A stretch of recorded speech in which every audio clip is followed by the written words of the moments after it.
नमस्कार दर्शक बंधु आपणकर जदि मीन राशि होता है तेबे यह भिडटी आपणक पई बहुत अधिक गुरुत्वपूर्ण रही।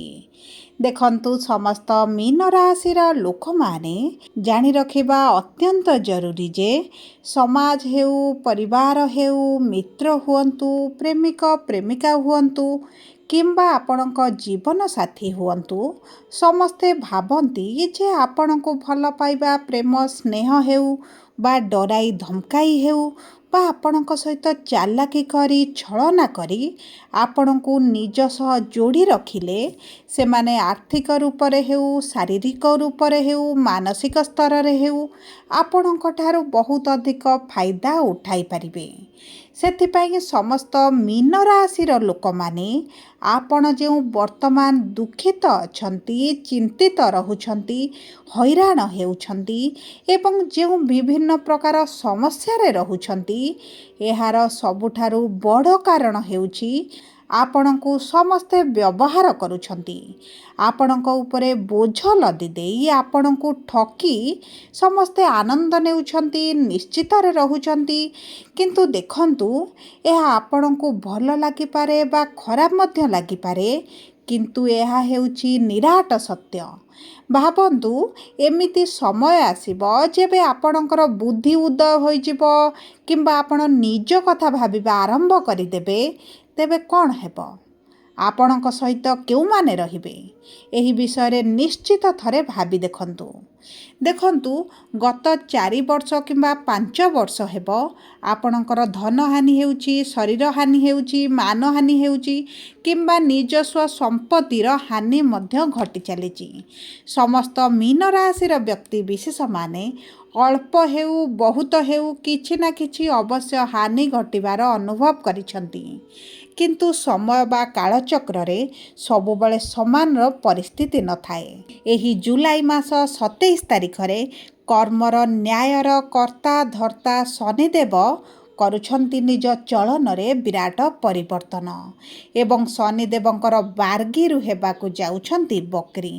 देखंतु जेतेबेले गोटे सीधा साधा साधारण लोकटिए तेढ़ा हेबा आरंभ करे सेतेबेले सबु मतलबी लोक स्वार्थी लोक माने आपे आप दूरता बनाइबा आरंभ करती एवं धीरे धीरे आपणक जीवन रे परिवर्तन मध्य आपण देखिबा आरंभ करिबे एवं एही 138 दिनटी आपणक राशि रे माने आपणक मीन राशि रे शनि विराजमान करी बकरी हेबे बा तेढ़ा हेबे जो कारणरू आपणक जीवन रे किछि लोक किछि शत्रु किछि मित्र भली लोक माने आपणक पाद तले आसी पड़िबे एवं आपणको एही समय मध्यरे किछि भी फरक पड़िबा आपण अनुभव करिबेनी कारण आपण निष्पत्ति नेइछंती जे आपण आउ सहिबे नाही बोली किंतु एही परिवर्तनटी एही स्थितिटी आपणक जीवन रे केबे हेबो काहेकि लोक आपणको क्षमा मागिबे कौन एमिति घटिबो जहा आपणक जीवन रे परिवर्तन आनिबो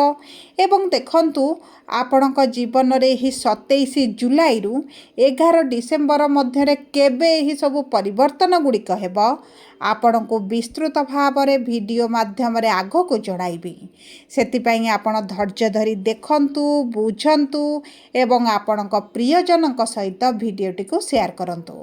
एबे आसंतु कार्यक्रमटी को आरंभ करिबा किंतु वीडियोटी आरंभ करिबा पूर्वरु जदि आपणकर भी मीन राशि होइथाए एवं आपण भी ईश्वर को आंतरिक भक्ति एवं विश्वास करंती तेबे वीडियोटी को लाइक करंतु कमेंट बॉक्स रे जय जगन्नाथ जय माँ लक्ष्मी अवश्य लिखि दियंतु ता सहित आम सह जोगाजोग करिबा पई वीडियोर मध्य भाग रे एक व्हाट्सएप नंबर टिए दिया जाइछि जो नंबर साहाय्य रे आपण आम सह जोगाजोग करी निजर नूतन कुंडली प्रस्तुत करि परिबे कुंडली विश्लेषण कराई परिबे किंबा आपणकर चाकरी विवाह व्यवसाय प्रेम संपर्क शिक्षा स्वास्थ्य संतान को नहीं किछि समस्या रहिछि ताहार सहजर एवं स्वल्प मूल्य रे समाधान करि परिबे सेतिपई आपण आम सह वीडियोर शेष पर्यंत जोड़ी होई रुहंतु एवं व्हाट्सएप नंबर माध्यम रे आम सह जोगाजोग करी खूब कम मूल्य आपणक समस्यार समाधान करंतु। एबे आसंतु कार्यक्रमटी को आग को बढ़ाइबा एवं जानिबा आपणक जीवन रे एही 138 दिन मध्यरे की परिवर्तन देखिबा को मिलिबो।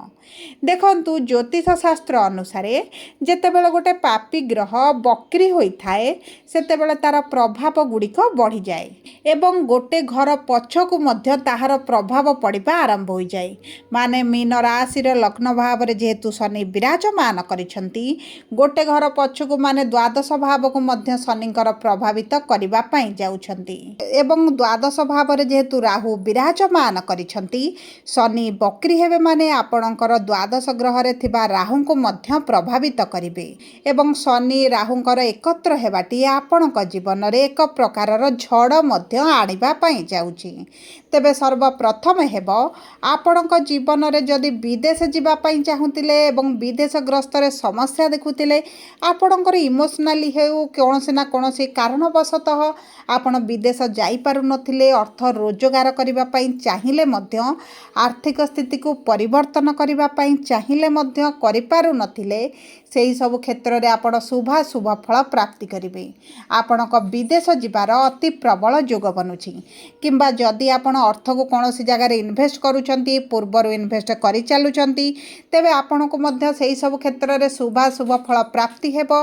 ता सहित देखंतु आपणकर जदि मेडिकल रे अर्थ खर्च हेउथिला किंबा आपणकर स्वास्थ्यगत समस्या हेउथिला आपणको बारंबार मेडिकल को दौड़िबा को पडुथिला तेबे जानि रखंतु आपणक कुंडली रे शनिकर स्थितिटी खराब रहिथिला तेणु करी बारंबार एही बळी परिस्थितिर आपण सम्मुखीन हेउथिले। किंतु जदि आपणक कुंडली रे शनिकर स्थिति भल रहिथिबो तेबे आपणको विदेश यात्रा सहित जदि आपण किछि सरकारी स्तर रे कार्य करूछंती सरकारक संबंधित आपणकर किछि कार्य फसिकी रहिछि सेही सब क्षेत्र रे शुभ फल प्राप्ति हेबो। दूर यात्रा तीर्थ यात्रा करिवार अति प्रबल योग आपणकर बनिबो। ता सहित आपण चालाक चतुर बुद्धिमान हेबा सहित किभଳି अधिक अर्थ रोजगार करिवे सेही विषय रे चिंता करिवे सेही विषय रे योजना मध्य बनाइबे। एही समय मध्य रे आपणको जिए जहा कहिले मध्य आपण निज निष्पत्ति रे अटल रहिबे। आपणक निष्पत्ति को किभଳି कार्यकारी करा जाए सेही विषय रे चिंता करिवे किभଳି आपणकर भविष्यतटी सुरक्षित रहिबो सेही विषय रे अधिक ध्यान देबा आरंभ करिवे। देखंतु जदि आपण पूर्वरु पार्टनरशिप रे किछि कार्य करूथिले पार्टनरशिप व्यवसाय रे आपनको एतटा वैल्यू दिया जाउ नथला आपण किछि करिबा पई चाहुथिले करि पारु नथिले किछिटा नूतन आइडिया लगाइबा पई चाहुथिले करि पारु नथिले तेबे सेही सब क्षेत्र मध्ये आपनको शुभ परिवर्तन देखिबा को मिलिबो। आपनको पार्टनरशिप व्यवसाय रे मध्ये आपण लाभ देखिबे।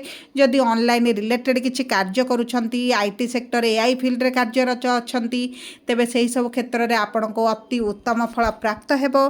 ऑनलाइन दुनिया रे आपणकर जदि किछि व्यवसाय चलिछि तेबे आपण तो निश्चित भाव में विराट परिवर्तन देखिबे। आपणकर रोजगारटी निश्चित भाव में वृद्धि घटिबो किंतु आपणक भाई भौणी पिता आपणक ठारू दूरता बनाइबा आरंभ करिवे।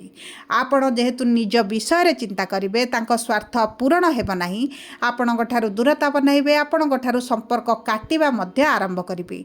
एवं देखंतु एही समय मध्य रे आपणक सप्तम भाव को शनिकर सप्तम दृष्टि थिबा कारणरू आपणक दाम्पत्य जीवन रे किछिटा छोट बड़ समस्या मध्य देखि पारंती।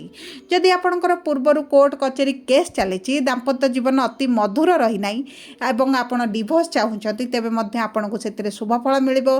आपणक डिवोर्स होई पारे आपण जदि एकला रहिबा पई चाहुथिले परिवार ठारू दूर रे रहिबा पई चाहुथिले तेबे मध्य आपण दूर रे रहि पारंती।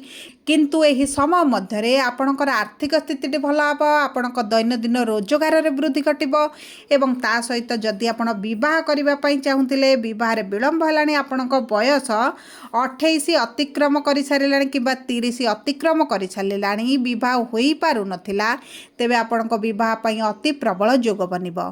कर्म क्षेत्र रे आपण विराट परिवर्तन देखिबे। जदि आपण चाकरी रो संधान रे रहिचंती तेबे आपणको चाकरी प्राप्त होई जिवो कर्म क्षेत्र रे परिश्रम बढ़िया सहित आपण रोजगारटी बढ़।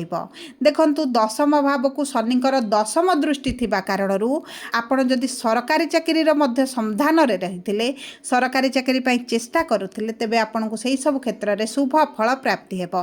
किंतु देखंतु जेहेतु आपणकर शनिकर 7.5 चली आपण टिके मानसिक दुश्चिंतार रहउचंती घर परिवार को नहीं संतान को नहीं एवं आपणक कर्म क्षेत्र को नहीं आपणकर चिंताटे बढ़ी चली।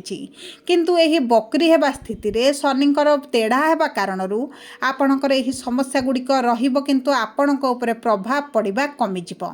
एवं देखंतु आपणक मानसिक स्वास्थ्य उपरे आपणक बहुत अधिक ध्यान देबाकू पड़िबो।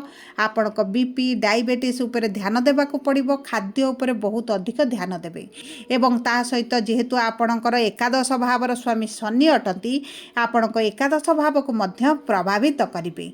माने आपणकर किछिटा दीर्घ दिन रे इच्छा अभिलाष को मध्य पूर्ण करिबा पई जाउछंती। आपणकर संतान प्राप्ति पई अति प्रबल योग बनाउछंती। जदि आपण संतान सुखरु वंचित रहितिले तेबे आपणकर संतान सुख प्राप्त होई जिवो एवं ता सहित विद्यार्थी मानकु तो शिक्षा क्षेत्र रे आकाश छुआ सफलता प्राप्त हेबो। सब परि देखंतु अशुभत्व को दूर करिबा पई शुभाशुभ फल वृद्धि करिबा पई आपण प्रत्येक दिन हनुमान चालीसा पाठ करंतु।